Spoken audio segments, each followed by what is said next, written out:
Hi everyone, today we're going to go over body weight exercises that you can do for your glutes. So from here I have a couple of props, but these are totally optional, so don't feel like you have to have them.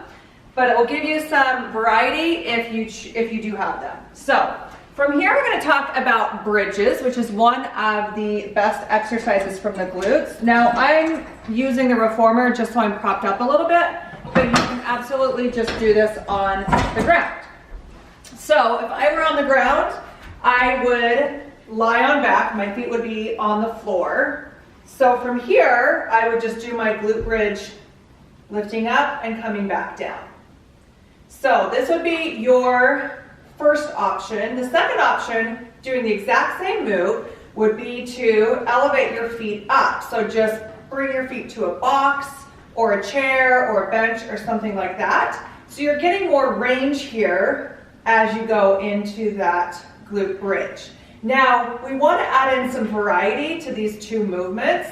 So then you would just play with tempo. So I could come up, hold, and then come back down. I could come up, add my little quarter rep, and come back down. So it would look like this. I could then take that exact move and just do a single leg variation. So then I could bring my leg up. Now if I have my leg bent at tabletop, it's a little bit easier to move from here. I can also extend it up. The further I bring it away from my body, the harder the work gets.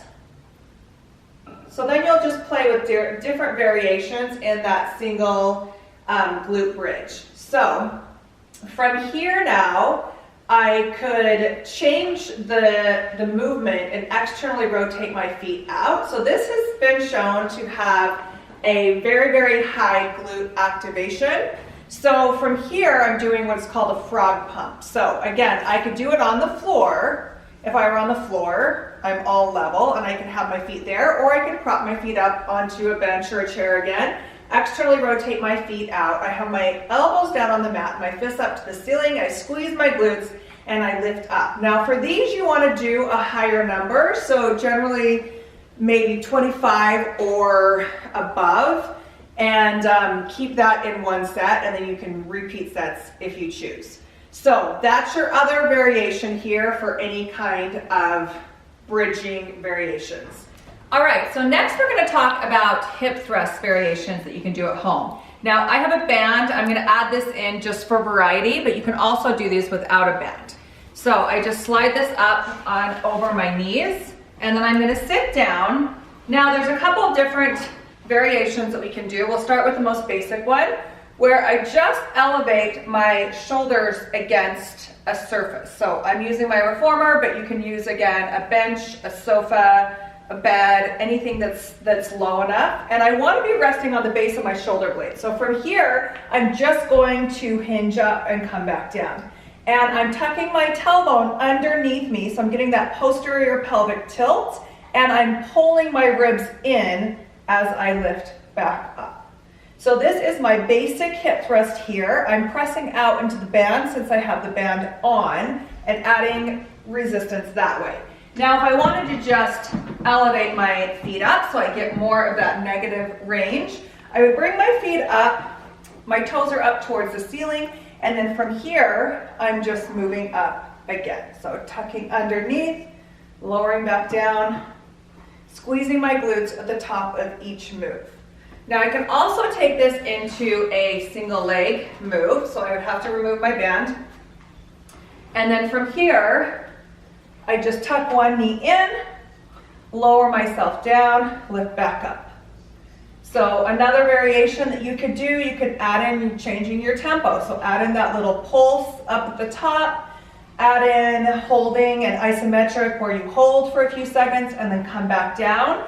Now if this is too challenging, you can also tap your toes down. So the majority of my weight is on this right side, but I have my toes assisting me, and then from here, I'm just kind of bridging or hip thrusting from there. Okay, so next we're going to go into our squat and lunges. And from here, I have a weight with me, but I definitely don't need one. I'm just adding this for extra load. And I'm gonna go into a goblet squat. So from here, I'm gonna drop down. My elbows are in between my knees, and I'm gonna hold there, drive through my heels, stand back up. So again, you can add in your variations of your tempo. Add in a little pulse, add in your pause, but we're just working into that goblet squat. So with or without the weight. And then you want to move in all directions for your lunges. So we could do a lateral lunge here. We can do a reverse lunge. You could add your weight in here if you had weight, or even a backpack with books to add load. Or you could do a front lunge. So in all directions, you can vary that to whatever you feel like works for you. You can also do a split squat where my foot is elevated. So from here, dropping my knee down, standing up. Again, I'm using body weight, but I could also use weights or a backpack with load in it. Or I could do that exact same movement with my foot on the floor. Okay, so our next exercise is the step up. I'm using some weights and a smaller bench for this one. So I'm just gonna step up and step back down. So then you would just gradually move from body weight and start adding in whatever weight options you have at home. Now the other variation of a step up is a high step up, so you have to find something a little bit higher. And from here, I'm working on a constant tension step up. So I bring one foot up, and instead of relying on this back leg to lift me up, I'm going to lean in to my step here, my lunge, and then use that foot to lift me up, and then as slowly as I can, start to come back down, until I come all the way back down. So I lean into it, constant tension, so I'm only relying as little as possible on that left leg. So the next exercise set would be anything side lying. So I'm going to work on a side lying leg raise, leg lift, but I'm going to do it up on this reformer. Again, you would need a bench or maybe the side of a couch. And I'm going to lie down, and this is just to get me that extra range again. So I'm working more of the glute, making it work harder. I'm pointing my toe down, and I'm lifting up, squeezing, pulling back down. Now I could just as easily do this with a band around my legs, or grabbing a weight and setting it right on the top of my thigh. Or if you had an ankle weight, you could use that as well. Now I can take that same position down onto the floor and do any of my side lying work. So from here I'm going to grab a band, and then I can do my clams. I can do my fire hydrants. I can do my side lying leg raise. And this, you would get more range if I didn't have the band on, so you can use that either way. Or I can just grab my weight, anything for weight. Get more range without the band as I lift up. Now I can also do this where I put a weight behind my leg and do my hip extension. Any of those moves, again, I could use that with the band as well. So our next exercise would be adding in any kind of balance challenge to my single leg deadlift, which is a great one. I would just hinge forward and come back up. I can either load this with a weight on the same side, hold a weight there, or I can hold a weight on the other side, the opposite side of the leg that I'm working. And I'm working on balance and stability here as I kind of hinged forward. So I can do that. I can also work a little balance, make the exercise harder with a pistol squat. So I'd find a chair to sit down on, and I would squat down, stand back up. Again, if that's too hard, I set my toe down and I work in this range.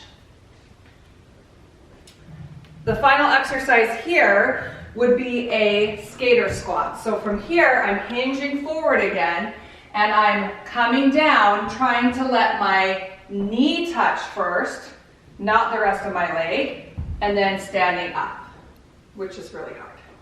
Come down, touch, and then stand back up. Okay, the last and final exercise would be a reverse hyper, and you can do this off of a table or a counter, again, a bench. I'm going to use my Pilates chair, and I'm just going to hinge over at the hips and wrap my arms around, and then from here I'm just lifting up until I squeeze the glutes and my legs get about level, and then I lower back down.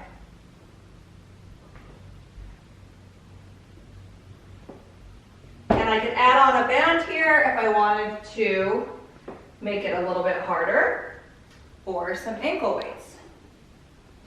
So I hope that helps.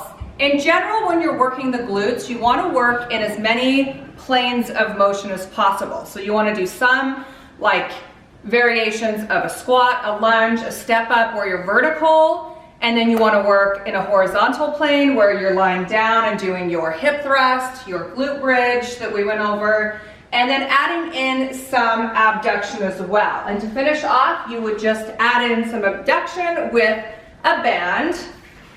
And from here, I can lean forward and just externally rotate out and kind of drag my knees out here. I can lean back to work a little bit different area of the glutes, or I can even add this in to my glute bridge.